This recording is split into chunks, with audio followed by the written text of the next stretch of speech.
maka Partai Nasdem jangan musuhi ulama. Dan juga ulama jangan kau musuhi Nasdem. Para politisi, hargai diri Bapak.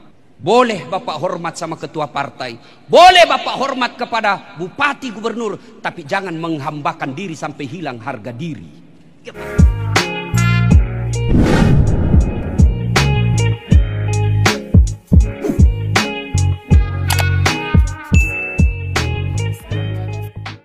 Menurut konsep ilmu politik, partai politik hadir untuk merebut kekuasaan. Di Indonesia, partai politik hadir untuk mengambil bupati, gubernur, presiden, dan khususnya anggota parlemen.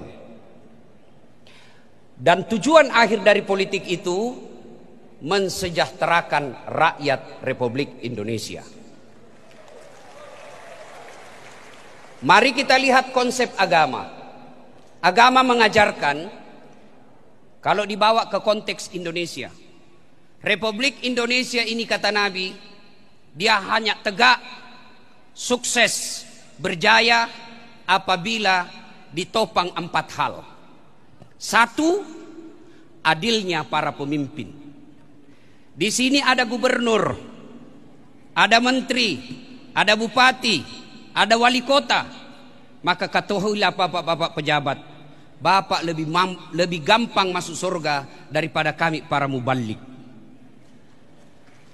Kenapa? Mubalik di Sulawesi Selatan ribuan, tapi bupati, gubernur dihitung jari yang ada di Sulawesi Selatan. Gubernur 1 ji, ustadz ribuan.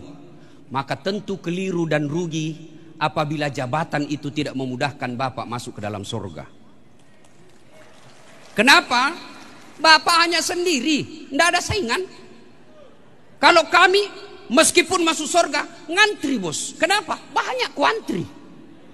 Gubernur langsung masuk sendiri ji. Tapi ingat, ketika juga gubernur salah, gampang dijakkala. Kenapa? 1 ji. 2, tegaknya Republik Indonesia ini apabila ditopang oleh kedermawanan para pengusaha. Bapak Surya Paloh tentu masuk ke partai karena sudah kaya. Politisi kalau miskin susah kok menang.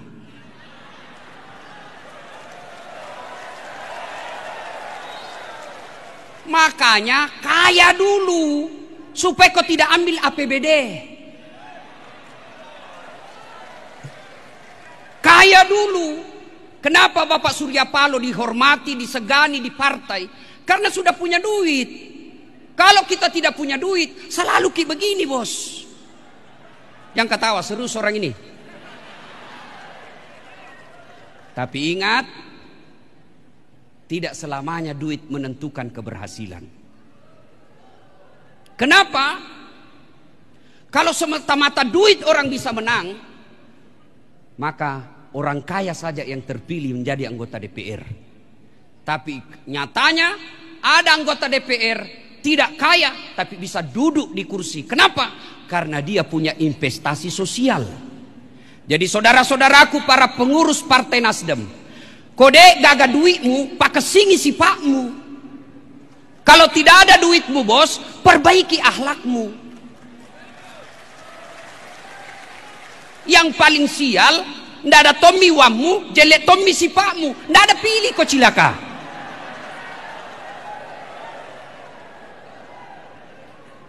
Setelah ada duitmu, bersedekahlah.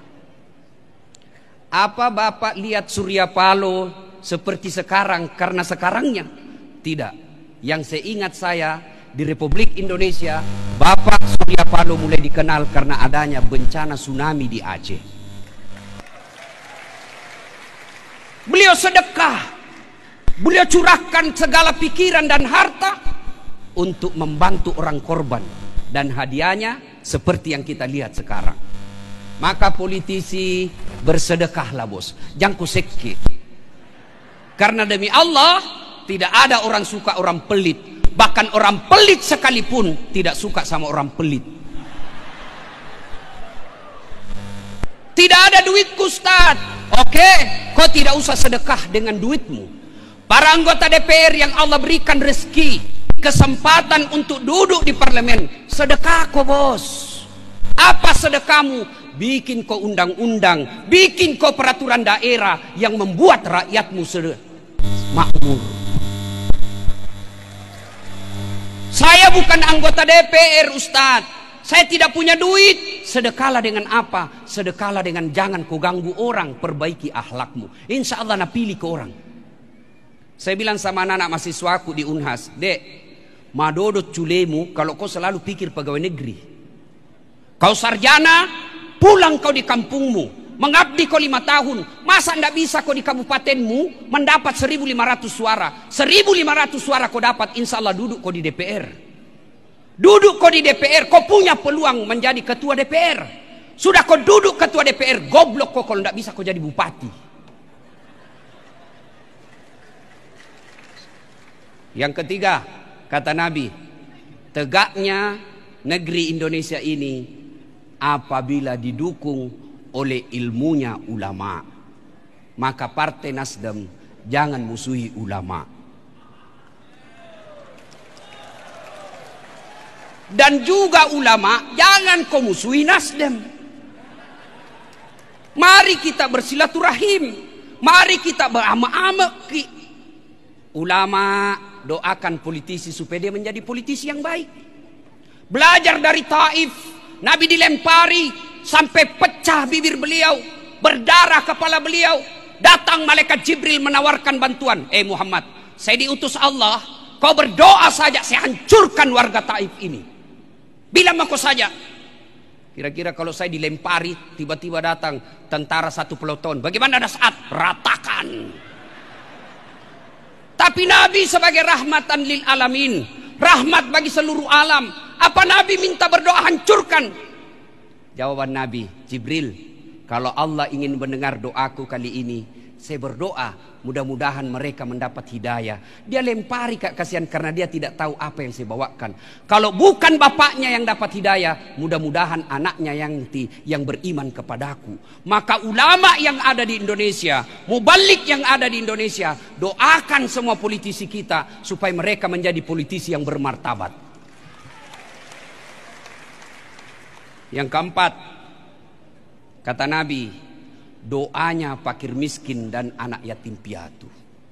Maka benarlah para politisi anggota DPR, kalau bapak punya rezeki, kasih makan anak yatim piatu. Kenapa?